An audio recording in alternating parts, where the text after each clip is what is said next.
Who controls the past, controls the future. Who controls the present, controls the past. The death of bin Laden marks the most significant achievement to date in our nation's effort to defeat al-Qaeda. All you got to do is start looking around, start thinking for yourself, start investigating things, and you will see it all right there. So you have the power. Humanity has the power. We have the power. Do you want to fight? You better believe you got one! Let us never tolerate outrageous conspiracy theories. As for me, give me liberty or give me death!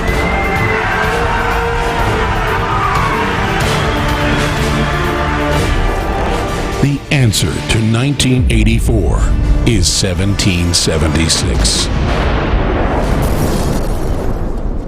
Welcome to the InfoWars Nightly News. I'm your host, Jakari Jackson. Here's what we have in store for you on this June 11th, 2013 edition. Tonight on the InfoWars Nightly News, Bloomberg is calling free speech a terrorist act. Then, traitor or hero? He's a traitor. The feds want to portray whistleblower Edward Snowden as a Chinese intelligence operative. Plus, sorting out the scandals in Washington. All that and more on the InfoWars Nightly News.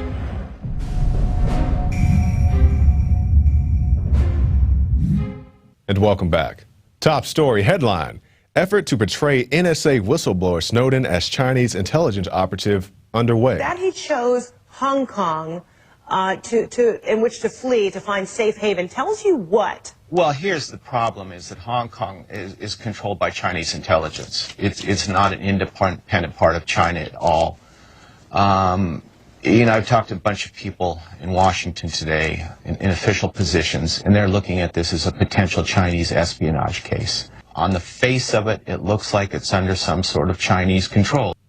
Yes, he's talking to some guys in Washington under official positions who say because this guy was in China, he must be some type of Chinese operative. He's not an American who is just fleeing for his own safety. He's now in conflict with some very powerful people. Of course, Mr. Snowden is the whistleblower who brought you the news of Verizon, how they're spying on their customers. I'm pretty sure it's much more than Verizon, but that's the information he was able to attain for himself. Worked for the NSA for a number of years, also has some CIA connections. He said, you know, I'm sick of this. I'm tired of this. I'm going to put this information out there for the American people. In the interview with Mr. Snowden, you guys can find it online, he says his biggest fear is that the American people will do nothing with this information. I'm sure is the fear of people such as Bradley Manning, who's also in the same type of category. You know, he blows the whistle, him and also Bradley Manning. You know, they're trying to get this information out to the American people, and people don't care. These guys like Manning and Snowden are also being called traitors. He's a traitor. The president outlined last week that these are important national security programs to help keep Americans safe and give us tools to fight the terrorist threat that we face. The disclosure of this information puts Americans at risk. It shows our adversaries what our capabilities are, and it's a giant violation of the law.